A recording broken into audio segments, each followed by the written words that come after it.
नमस्कार दोस्तों, मैं एडवोकेट शेखर कौशिक एक बार फिर आपके सामने एक बहुत ही महत्वपूर्ण वीडियो मैट्रिमोनियल केसेस के रिगार्डिंग। हम इस वीडियो के अंदर डीवी एक्ट 498 और मैट्रिमोनियल से रिलेटेड 125 का मेंटेनेंस का केस, उसके रिगार्डिंग हम बात करेंगे कि हम अगर कोई भी पक्ष जो आपको लगता है कि वो झूठ बोल रहा है तो उसको काउंटर अटैक मोड में कैसे लेके आएं और अपनी बातों को सिद्ध करने का प्रोविज़न कैसे लें। चलिए हम शुरू करते हैं। और जो मेरे मित्र पहली बार मेरे चैनल पे आए हैं वो कृपया करके लाइक और सब्सक्राइब करें ताकि जल्दी से जल्दी उनको मेरे नए वीडियोज़ का नोटिफिकेशन मिले। अब शुरू करते हैं हम 125 से, मेंटेनेंस एक्ट से, या हम डीवी एक्ट के अंदर, दोनों के अंदर इस प्रोविज़न को, और 498 के अंदर भी हम इस प्रोविज़न्स को यूज़ कर सकते हैं।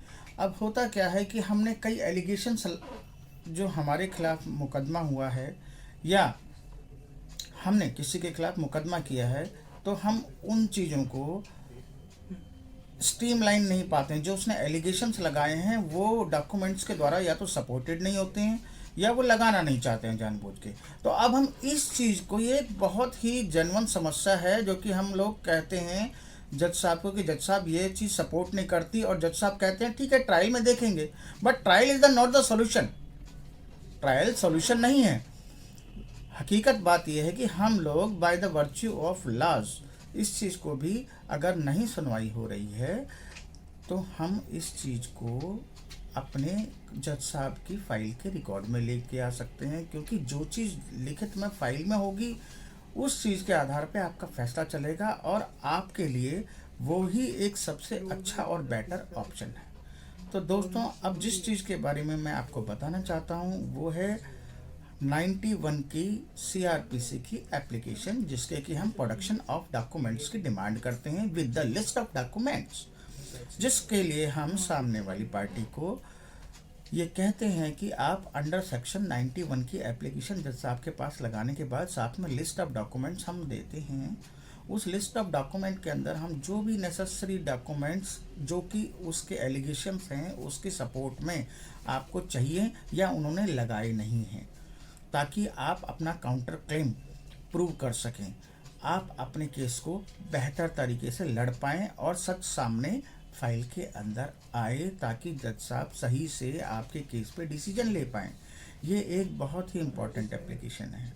मान लीजिए आपने ये एप्लीकेशन जज साहब के पास लगाई, जज साहब ने सामने वाली पार्टी को कहा भाई आप इस एप्लीकेशन का रिप्लाई दें, रिप्लाई देने के बाद ये डॉक्यूमेंट अप्लाई करें। ठीक है, अब होता क्या है 90%, क्योंकि ये तो हम सभी भली भांति परिचित हैं पुरुष भाई कि जो एलिगेशंस होते हैं मियरली फेक होते हैं, और हाँ जी आपको करवाएंगे ऐसा, जैसा जैसा वो कहती जाती हैं, जैसे जैसा उनकी पार्टी कहती जाती है वैसे वैसा लिख देते हैं, चाहे वो सपोर्ट कर रहा है चाहे नहीं कर रहा है, बस उस क्लाइंट को सेटिस्फाई करना है। उसके साथ में जो डॉक्यूमेंट्री एविडेंस है उसको नहीं लगाते हैं। अब इसको ऑन रिकॉर्ड लाने का सबसे बेहतर तरीका सीआरपीसी की 91 की प्रोडक्शन ऑफ डॉक्यूमेंट्स के लिए एप्लीकेशन होती है। इस एप्लीकेशन के अंदर जो हम डॉक्यूमेंट्स मांगते हैं वो पार्टी या तो दे देगी या उसमें कुछ कम सप्लाई करेगी।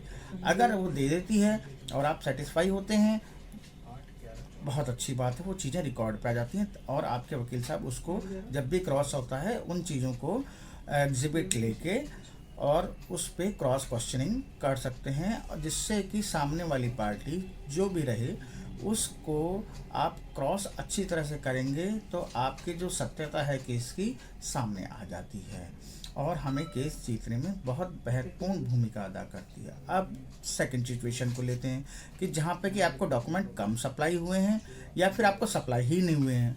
तो ऐसी स्थिति में एक बड़ी दुविधाजनक स्थिति आमतौर पे फेस की जाती है। तो इस दुविधाजनक स्थिति के लिए जज साहब को आप रिक्वेस्ट कर सकते हैं कि धारा 165 सीआरपीसी के अंदर इसका एक्यूज का स्टेटमेंट ले लें या कंप्लेनेंट का स्टेटमेंट ले लें, ताकि वो statement is to be supported by on the basis of the list of documents. जो आपने लिस्ट ऑफ डॉक्यूमेंट्स हैं जितने भी डॉक्यूमेंट्स आपने मांग रखे हैं, जज साहब उनसे बारी बारी स्टेटमेंट में पूछते जाएंगे कि बताइए आपके पास ये इनकम एफिडेविट आपकी इनकम यहाँ पे थी या नहीं थी, आपने ट्रेनिंग कर रखी है या नहीं कर रखी, ये प्रोफेशनल कोर्स कर रखा है या नहीं कर रखा है, या फिर हाँ आपके ये XYZ काम हुआ था तो इसके लिए आप फलानी जगह गई थी, हाँ जी गए थे या नहीं गए थे। जो भी आंसर आएगा वो आपको आपको क्रॉस एग्जामिनेशन में बहुत हेल्प करेगा। और cross examination is a very vital instrument in the cases, जो केस होते हैं उनके अंदर एक बहुत वाइटल इंस्ट्रूमेंट का काम करता है। इसी के द्वारा ही सत्य बाहर आता है। दोस्तों ये बहुत महत्वपूर्ण चीज़ है, इस पर ध्यान रखें। और जब भी कोई ऐसी बात आपके सामने आए तो इस 91 की धारा का जो मैंने CRPC का आपको बताया है, प्रोडक्शन ऑफ डॉक्यूमेंट का, ये आप टूल को हमेशा यूज़ करें। नमस्कार।